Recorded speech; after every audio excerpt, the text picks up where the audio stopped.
Hi, this is Daniel Posney, and you're listening or watching Shifting Perspectives. And the way that I approach this is a combination of the metaphysical or spiritual and the practical. So I love expansion and also being pragmatic. So there's a part of me that loves to expand into things that just kind of, it's hard to explain, but just kind of opens up my heart, open and open and open. Could this be true? Could this be true? The way that I've been thinking about the world and my life, has it been constrictive? And could I kind of open that up and explore different possibilities? And I was in a meditation this morning, and I was listening to this thing called Perk, and it's Purkh, and it's this meditation or this chant that Indian women do to help their husband awaken. So the idea is that if they chant this 11 times, then their husband will become enlightened. But it can be used for different purposes. So I used it for my wife, not for her to become enlightened, for her to become healed, or at least that I am in the reality that she is healed. And I'm listening to this, and it starts to have me question what really is reality, what really is true. And that's kind of the way that I look at most things is that really true? Or do I have a limited scope on what I believe about this thing? Is my feeling about something distorted? So if I look at this idea about blame and the way that people show up in our lives, am I looking at this in a more protective, egoic, restricted way of looking at things? And if I think about the way that I've been taught and conditioned in the world, it's a certain way of looking at the world, and it pertains to our world. But is that necessarily the truth? So that's why I'm just so excited about doing videos like this all the time, because I want to explore a higher possibility. And I guess the thing that motivates me is when I get to the end of my life and I look back at my life, am I going to say, gosh, I wish I was a little bit more serious? Or I'm so glad that I protected myself? Or am I going to say, I'm so glad that I explored different possibilities, for one, so I don't have to come back and do this whole thing all over again. Two, so that I realized the most expansive, enjoyable experience that I could have in this life.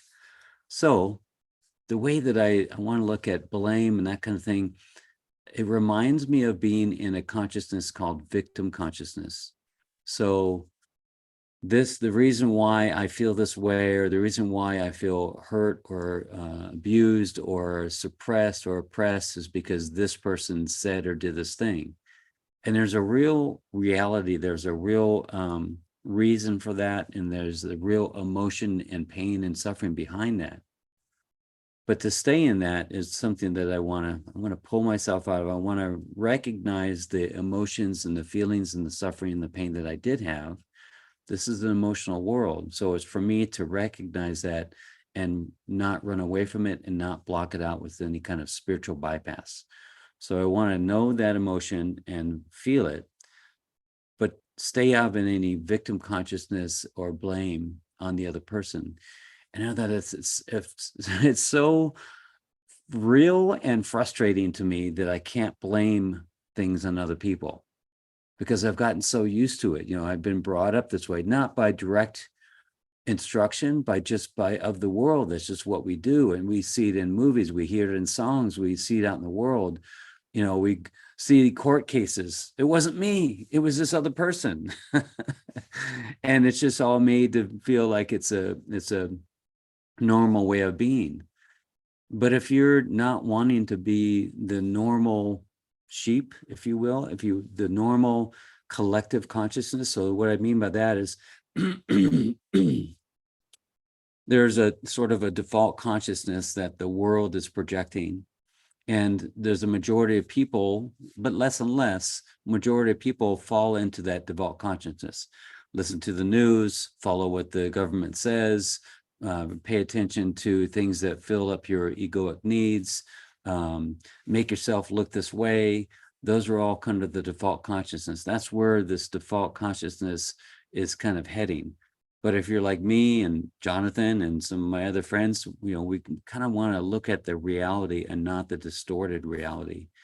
So when I think about blame, that's a distorted reality. That's one that I really want to look at and say, okay, why do I blame these people? One is, this is something that's not really talked about, but I like going really deeper on this. The reason why we blame is because we're paying attention to our egoic mind, our egoic identity. And that's just the way it rolls, is it tends to project outwards any fault or any responsibility and that kind of thing.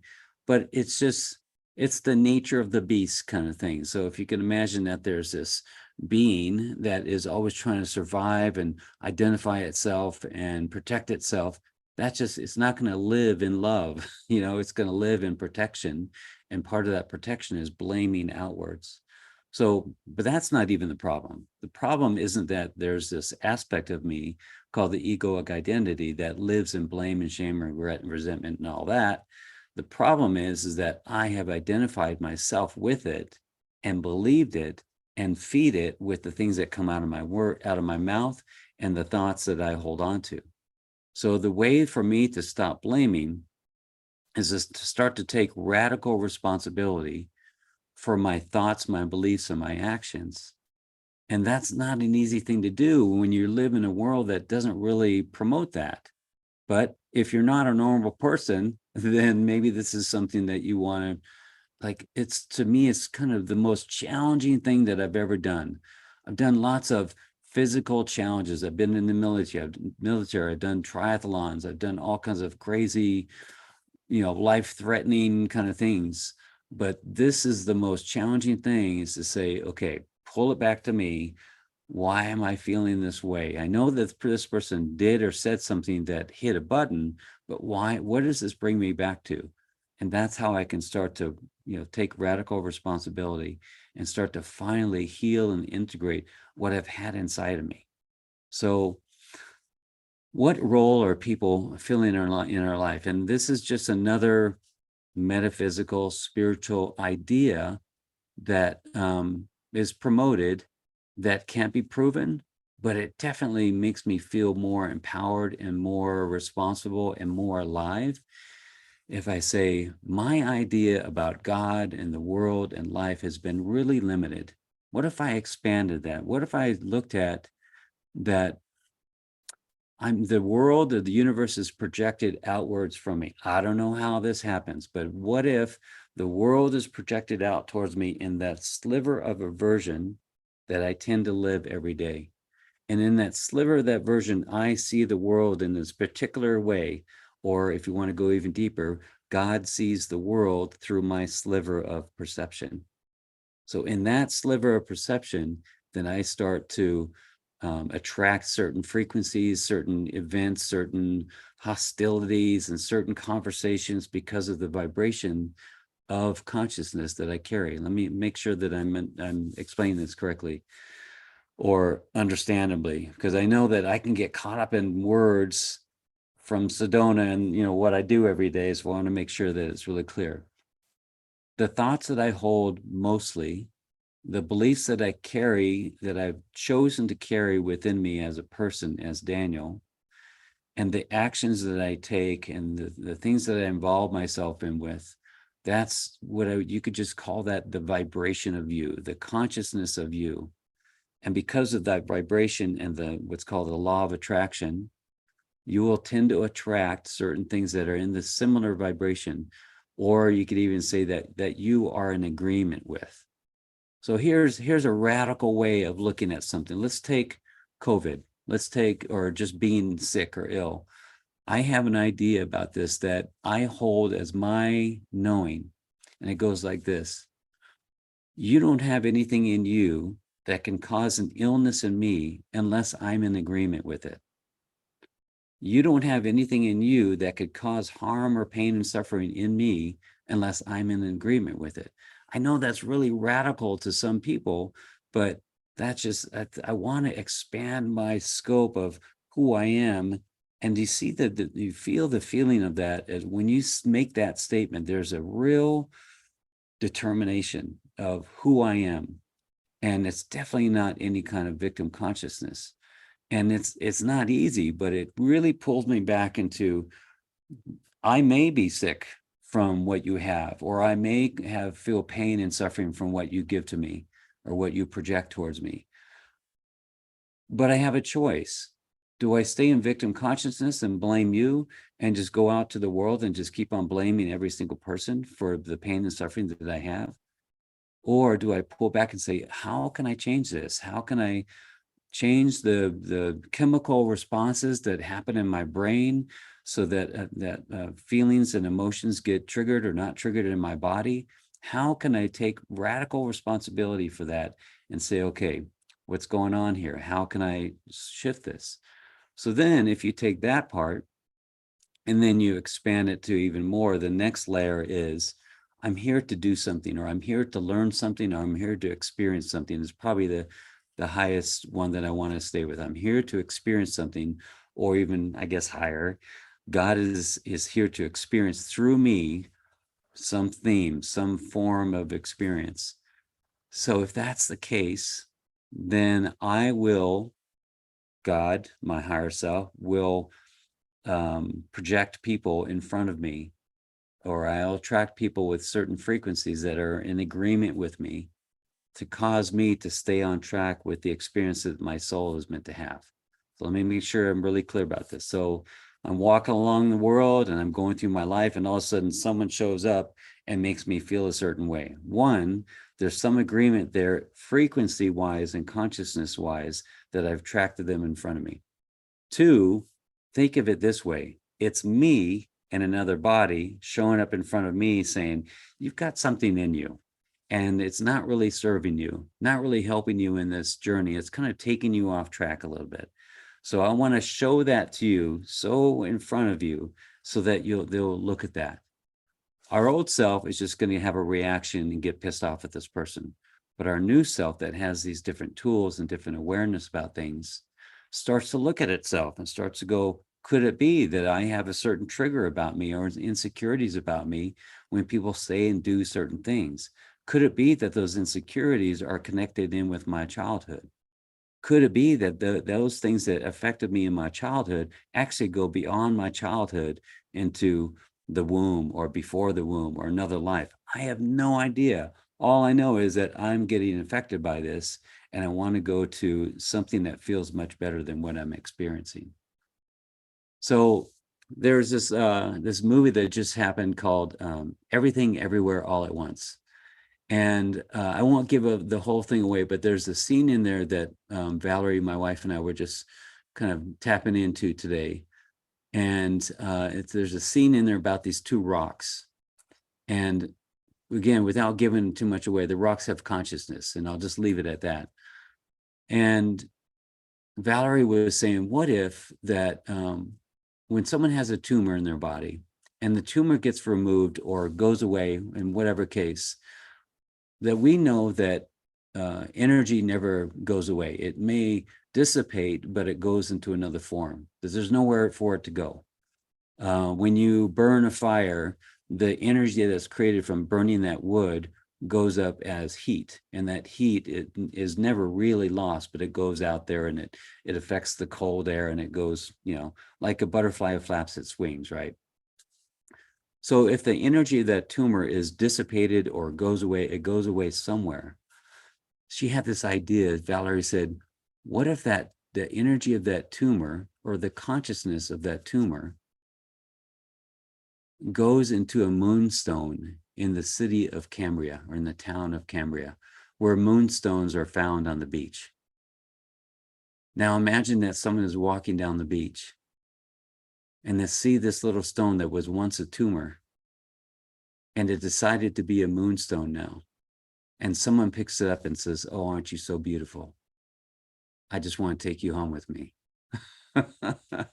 I tear up when I think about that. That at one time, that energy was a tumor or something that someone hated, or someone said, I don't want this. And then it got transmuted into something else. And I know this is not something that I can prove. I know this is very impractical. But just spending some time in that, just exploring that, doesn't that make your heart just go? It just, for me, it just expands into not understanding. I don't understand shit in this world. But I do know that when I start to explore this, my heart starts to wonder. It starts to explore on its own and starts to expand. And that to me feels good. So what if I brought myself out of blame and out of this normal way of being and looking at people as my adversary, looking at people as my challenger, instead of looked at everyone here on the planet to love that loves and supports me, but they're not supporting my egoic needs. They're not supporting me staying the way I am and staying in my pain and my suffering and staying in my victim consciousness and my blame. What if every single person in my sliver of reality, in my sliver of my perception of the universe that I'm in, every single person that interacts with me, what do you have for me? What am I here to learn from you? You want to piss me off and make me angry and see what's inside of me? Okay. You want me to project love out to the world by your actions, by your heart, by your words? Okay. I want to be there too. It's just, I'm inviting myself through you to stay out of blame, to use that self-inquiry to look at, why am I blaming this person? Really, what is this person making me feel? Do I already have this inside of me without this person? This feeling of insecurity, this feeling of being controlled, is it already inside of me without this person? Or have I had this feeling all my life? Can I stop blaming my partner that I have right now? Can I stop blaming them for any of the negative feelings that I have and realize that I probably had those feelings before, way before. And I carried them along with me, and I've been blaming every person that triggers that inside of me.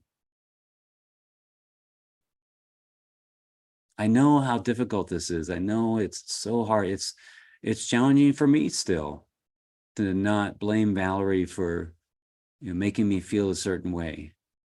And it's like, it's so funny. It's like, oh shit, man, I gotta pull back again and not blame her because how she's making me feel right now is this something that I'm very familiar with.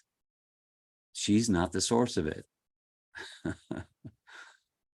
But what it causes me to do, this is the cycle. Someone causes a trigger in you, you have a reaction. And what we normally do is we have the reaction, we set a condition, like a limiting condition. I will never do that again. I will never open my heart up again. I will never put myself out there again. If you knew how much time you had left on this earth, you might think twice about that. So the next step is to have someone trigger you and you start to have a reaction. And then you add in this extra step, this inner work.